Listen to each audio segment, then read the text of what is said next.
রোদ্দুর কিছুতেই আজ সূর্যের কথা শুনতে চাইছিল না। রাত থেকেই শুরু করেছিল ঘ্যান ঘ্যান। শ্রমিক দিবসে নাকি তারও ছুটি চাই। সেই কবে থেকে একটানা কাজ করে চলেছে। তার কি ঘরদোর নেই, স্ত্রী কন্যা নেই, বাড়ি যাবে না?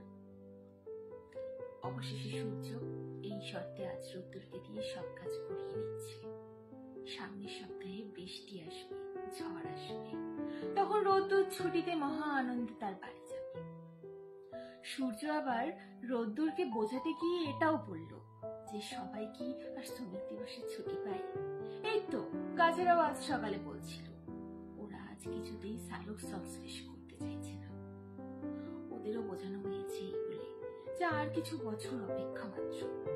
যেভাবে মানুষ সভ্য হচ্ছে, গাছেদের চিরকালীন ছুটি হয়ে যাবে, তখন তাদের প্রতিদিন শ্রমিক